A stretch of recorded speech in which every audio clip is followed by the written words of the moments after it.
Hello, മുല്ലച്ചെടി നന്നായി വളരാനും നിറയെ പൂക്കളാൽ നിറയാനുമുള്ള കുറച്ച് ടിപ്സുകളാണ് ഇന്നത്തെ വീഡിയോയിൽ നമ്മൾ ഷെയർ ചെയ്യുന്നത്.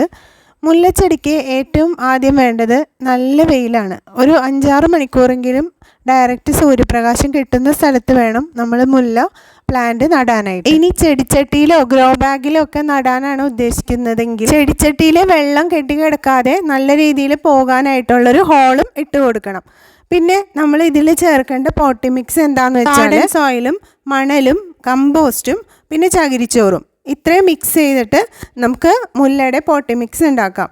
ഇപ്പോൾ ഒരു 40% ഗാർഡൻ സോയിൽ എടുക്കുകയാണെങ്കിൽ ഒരു 10% മണലെടുക്കുക. ചകിരിച്ചോറും കമ്പോസ്റ്റുമാണ് ഇനി ചേർക്കേണ്ടത്. അപ്പോൾ ഒരു 30% കമ്പോസ്റ്റും ഒരു 20% ചകിരിച്ചോറും ചേർക്കുക.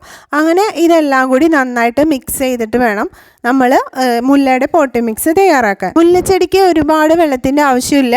മുകളിലുള്ള മണ്ണ് ഡ്രൈ ആയെന്ന് തോന്നിക്കഴിഞ്ഞാൽ ദിവസത്തിൽ ഒരു പ്രാവശ്യം നനച്ചു കൊടുക്കുക. മുല്ലച്ചെടിക്ക് നല്ല പോട്ടി മിക്സും നല്ല വെയിലുള്ള സ്ഥലവും സെലക്ട് ചെയ്തതിന് ശേഷം 15 ദിവസം കൂടുമ്പോൾ നമുക്ക് ഇതിന് കമ്പോസ്റ്റ് ഇട്ട് കൊടുക്കാം. കമ്പോസ്റ്റ് മുല്ലച്ചെടിയെ നല്ല രീതിയിൽ തഴച്ച് വളരാനായിട്ട് സഹായിക്കും. പിന്നെ ഇതിന് നിറയെ പൂക്കൾ ഉണ്ടാവാനായിട്ട് ഫെർട്ടിലൈസറും കൊടുക്കണം. ലിക്വിഡ് ഫെർട്ടിലൈസറുകൾ കൊടുക്കുകയാണെങ്കിൽ കുറച്ചുകൂടി നന്നായിട്ട് പൂവിടാനായിട്ട് സഹായിക്കും. അപ്പോൾ നമ്മൾ ഇതിന് മുമ്പ് ഉണ്ടാക്കിയിട്ടുണ്ട്, ശീമക്കൊന്നയുടെ ഇല വെച്ചിട്ടുള്ള ലിക്വിഡ് ഫെർട്ടിലൈസർ ഉണ്ട്. അത് മണ്ണൊന്ന് ഇളക്കി കൊടുത്തതിന് ശേഷം നമുക്ക് ഒഴിച്ചു കൊടുക്കാൻ പറ്റുന്ന നല്ലൊരു ലിക്വിഡ് ഫെർട്ടിലൈസറാണ് ശീമക്കൊന്നയുടെ ലിക്വിഡ് ഫെർട്ടിലൈസർ. പിന്നെ ഇലകളിൽ നമുക്ക് സ്പ്രേ ചെയ്ത് കൊടുക്കാവുന്ന ഒരു ഫെർട്ടിലൈസറാണ്. പഴത്തൊലി ഉപയോഗിച്ചിട്ടുള്ള ഫെർട്ടിലൈസർ നമ്മുടെ മുല്ലയിൽ നിറയെ പൂക്കൾ ഉണ്ടാവാനായിട്ട് സഹായിക്കും.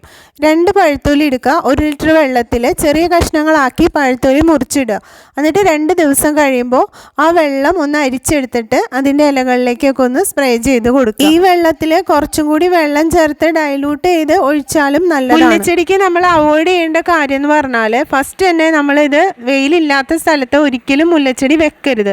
പിന്നെ ഒരുപാട് വെള്ളം ഒഴിച്ചു കൊടുക്കരുത്, ഒരുപാട് ഫെർട്ടിലൈസറും കൊടുക്കരുത്.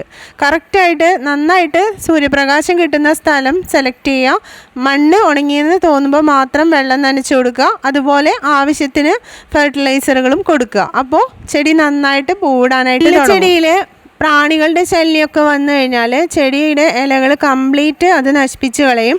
പുഴുവിൻ്റെയും പ്രാണിയുടെയൊക്കെ ശല്യം നമുക്ക് ഒഴിവാക്കാനായിട്ട് നമ്മൾ ഉണ്ടാക്കി ഇരുമ്പമ്പുളിയും കൊണ്ട് ഉണ്ടാക്കിയിട്ടുള്ള ഒരു പെസ്റ്റിസൈഡ് ഉണ്ട്, നാച്ചുറൽ ആയിട്ടുള്ള. അത് ഇടയ്ക്കൊക്കെ മുല്ലച്ചെടിയിൽ ഒന്ന് അടിച്ചു കൊടുത്താൽ വളരെയധികം നന്നായിരിക്കും. നല്ല ഗ്രോത്ത് ഉണ്ടാവണമെങ്കിൽ ഇതിൻ്റെ പ്രൂണിങ് വളരെയധികം ഇമ്പോർട്ടൻ്റ് ആണ്.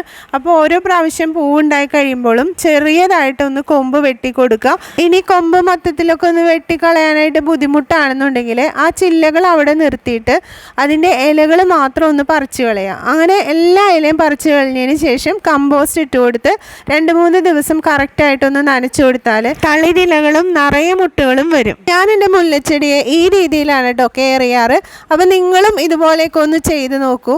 നിങ്ങൾക്ക് നല്ലൊരു റിസൾട്ട് എന്തായാലും കിട്ടും. പുതിയൊരു വീഡിയോ ആയിട്ട് നമുക്ക് വീണ്ടും കാണാം. ബൈ.